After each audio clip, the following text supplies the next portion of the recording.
Cukup. Bapak Haji Anies Rashid Baswedan PhD beserta Ibu Febri Anies Rashid Baswedan.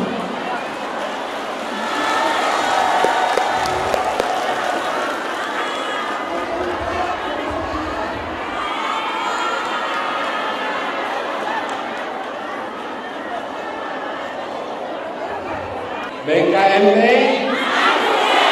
BKMT, BKMT, takbir. Insyaallah. Assalamualaikum warahmatullahi wabarakatuh. Waalaikumsalam. Rabbi shrah li sadri wa yassir li amri wahlul 'uqdatam min lisani yafqahu qawli.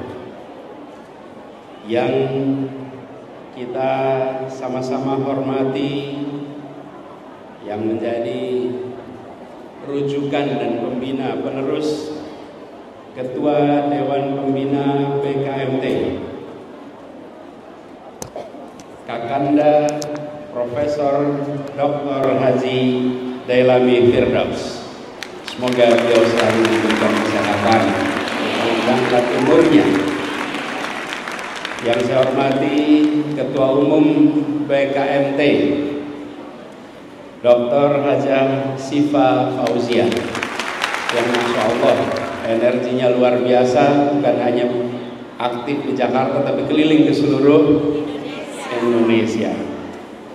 Yang sedang menjadi tuan rumah Ketua BKMT DKI Jakarta Hajah Nur Fitria Farhana, yang Masya Allah memimpin di Jakarta, majelis taklimnya makin maju dan berkembang di sini, BKMT-nya makin besar.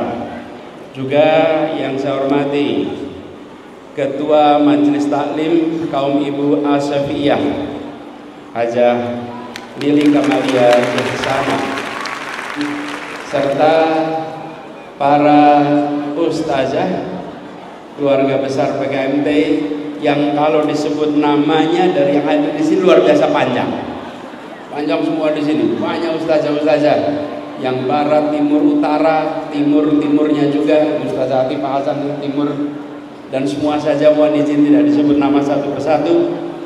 Dan yang alhamdulillah hadir bersama kita guru kita yang nanti akan memberikan tausiah, Kiai Haji Abdullah Gimnastia Agim, yang hadir bersama kita di sini. Semoga beliau juga diberikan kesehatan, panjang umur, dimudahkan kegiatan dakwahnya. Alhamdulillah hari ini bersyukur saya bisa ikut hadir di dalam kegiatan tablik akbar Gebiar Muharram. Ibu-ibu semua di sini adalah penggerak. Tadi disampaikan yang datang ribuan, ruangan ini nggak cukup, di luar sana masih lebih banyak lagi. Boleh beri tepuk tangan buat mereka yang bertahan di luar sana. Ada yang naik bis, ada yang naik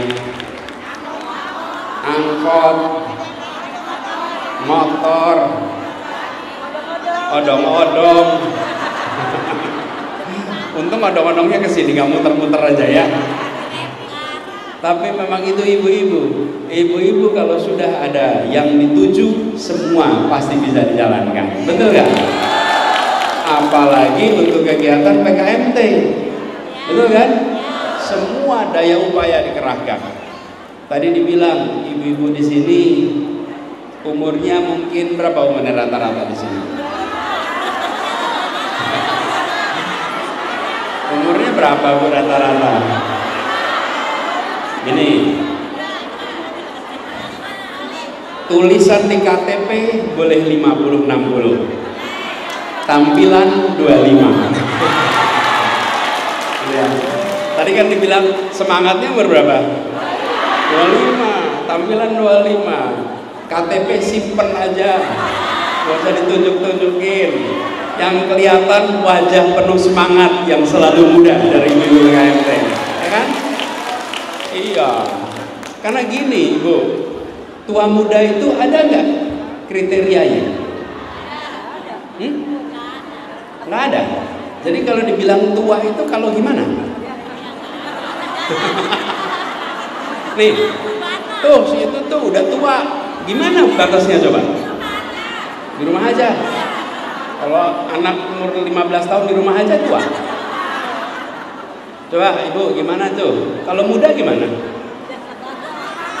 Hah? Tuh paling susah itu bikin kriteria muda sama tua. Saya bikin kriteria sendiri, boleh ya? Boleh ya? Gini kriterianya. Kalau yang dibicarakan adalah masa lalu, maka dia tua. Kalau yang dibicarakan adalah masa depan, dia muda. Jadi ibu-ibu ustazah di sini, kalau bicara mulainya dengan gini, dulu, ini udah tua ini. Ini udah tua nih. Kalau yang ngomongnya dulu, ini udah tua nih. Tapi kalau ngomongnya besok, jadi bilang aja gini, boleh aja hitungan tahun kalender usianya 60, 70, hitungan kalender. Tapi yang dibicarakan selalu masa depan, insya Allah masih muda terus. Iya. Jadi kalau yang diomongin masa depan gampang. Jadi kalau ada ustazah umurnya 30-an, tapi ceritanya saya dulu begini, ini tanda-tanda apa nih? Tanda tua. Walaupun umurnya 30-an, jangan bilang muda. Umurnya 30-an, tapi ngomongnya dulu udah tua. Kita harus lihatnya ke depan. Apalagi nih temanya tahun ini apa nih? Mewujudkan generasi Islami yang berlandaskan iman, amal, ilmu. Generasi itu maksudnya generasi ke depan. Kan bukan mewujudkan generasi masa lalu, bukan? Jadi harus lihatnya terus ke depan, bukan nengoknya ke belakang. Nengok belakang. Kalau nengoknya ke depan, maka kita akan menyiapkan generasi masa depan yang hebat. Nah, ibu-ibu semua, kita berada di sini barusan menyaksikan nih yang berada di atas panggung nih, ada Kak Ida di sini, Bu Kalili, Bang Delami, Kak Siva. Saya mau cerita nih soal generasi. Saya selalu menggunakan contoh ini, meskipun buat keluarga anak-anak almarhum Ibu Tuti Alawiyah udah sering, tapi kita mengingatin di tempat ini adalah contoh mewujudkan generasi yang dikerjakan oleh guru kita almarhumah Ibu Tuti Alawiyah. Bukan saja membina majelis taklim di mana-mana, tapi rumah tangganya pun menjadi tempat taklim bagi anak-anaknya yang kemudian meneruskan perjuangan anak orang tuanya di masa yang berikutnya. Betul tidak? Nah, jadi melihat ke depan, kemudian yang dipikirkan menyiapkan generasi masa depan. Buat cap pantun boleh nggak nih? Boleh ya, buat pantun ya. Ini soalnya nyambung sama cerita tadi. Dari keteladanan itu kita harus ambil hikmah.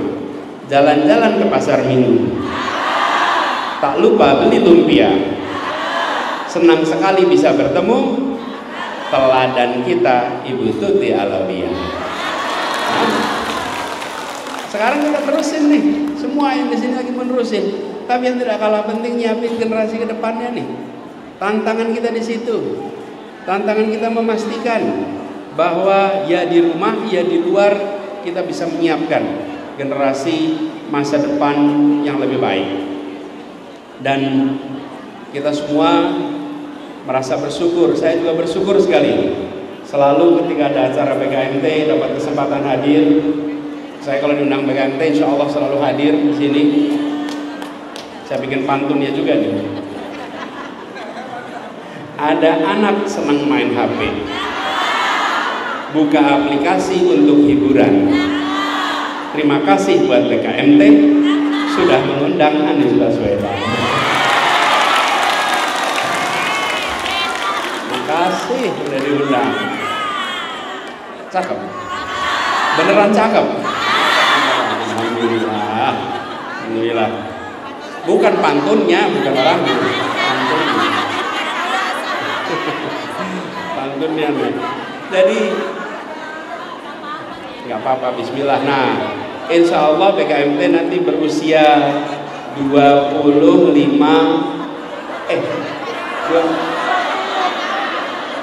kan? Tahun depan. Kan tahun 81. Jadi sekarang 43. Sekarang 43 tahun. Perjalanan 43 tahun itu kan bukan perjalanan yang pendek ya. Betul. Tapi kita harus bilang 43 tahun ini baru awalan, bukan akhiran. Kalau buat umur manusia 43 tahun itu sudah cukup banyak. Oke? Tapi buat umur sebuah gerakan dakwah ini masih singkat. Insya Allah BKMT panjang umurnya, tidak terbatas usianya. Sekarang baru 43 tahun. Jangan bilang sudah 43 tahun. Baru 43. Biar nanti terus panjang ke depan.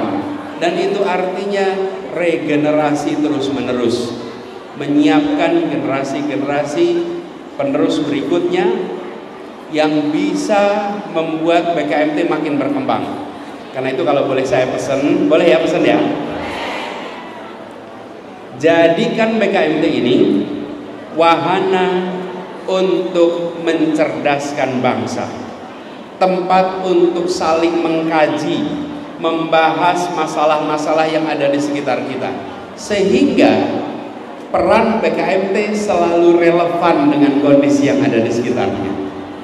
BKMT selalu menjadi bagian dari yang terlibat di dalam persoalan-persoalan yang ada di lingkungan kita. Hari ini, Ibu, banyak nggak masalah-masalah lingkungan kita? Banyak. Anak pegang HP, bingung pak cara pegangnya.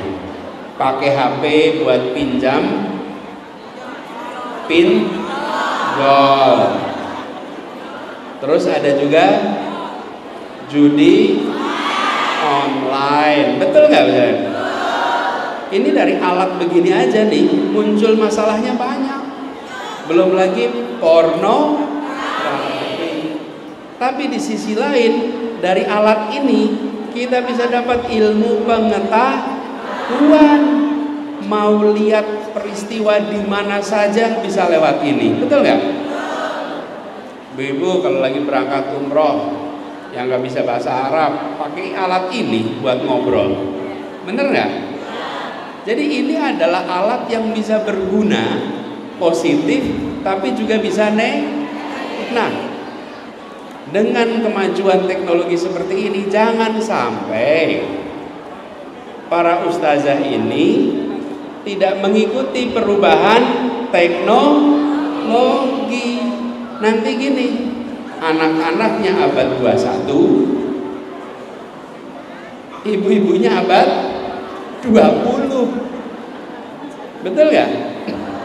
Lalu dikirim ke sekolah, sekolahnya abad 19. Lebih jauh lagi nanti. Nah, kita harus belajar. Karena itu salah satu sifat yang harus kita miliki adalah jadi pembelajar.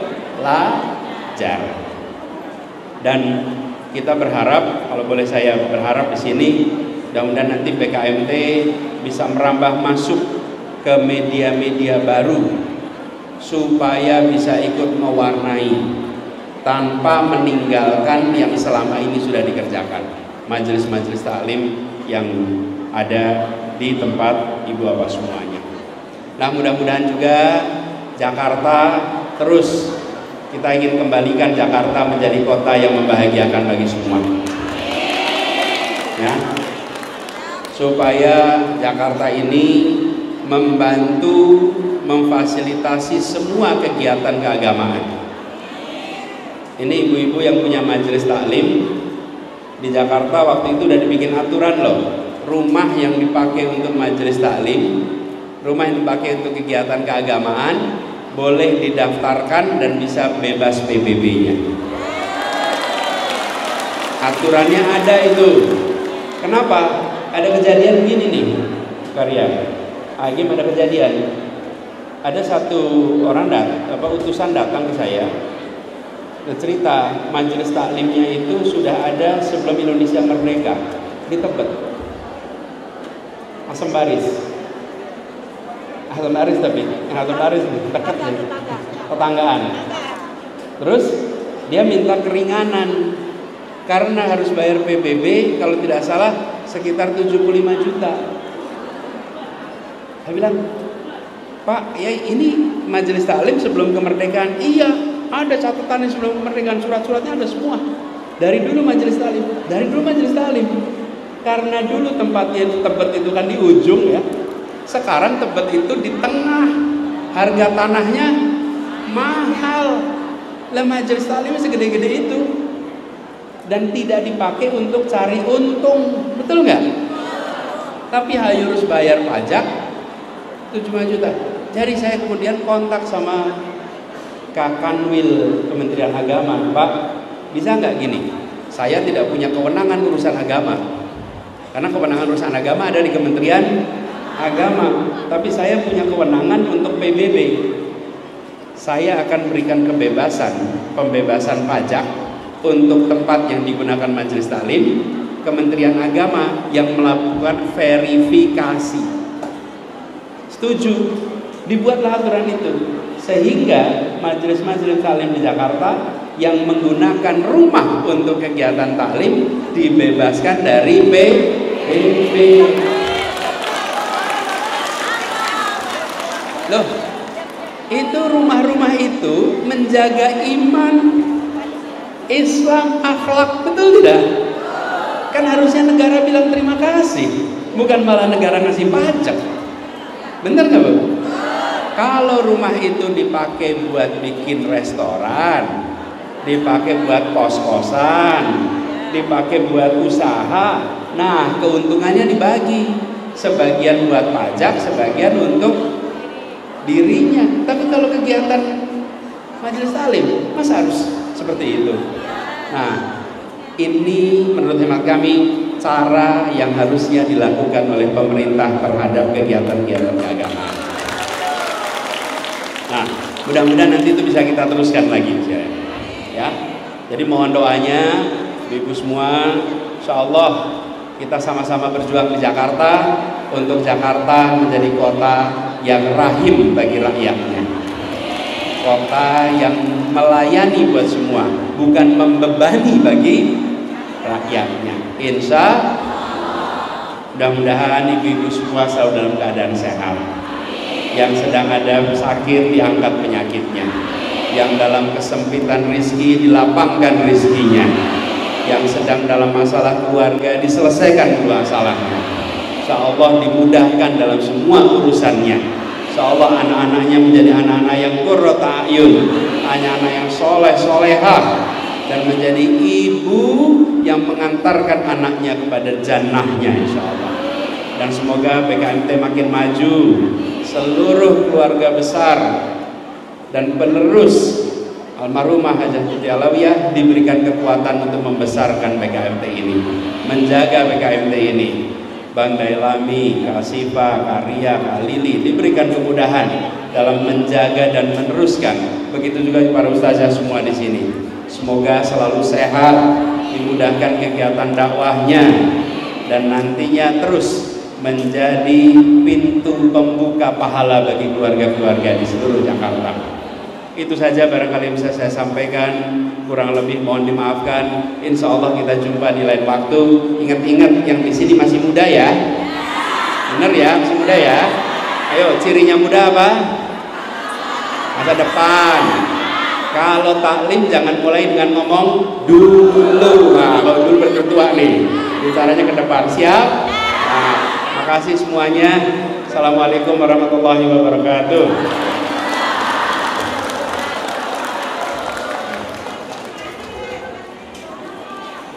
Kemudian yang dengan sama-sama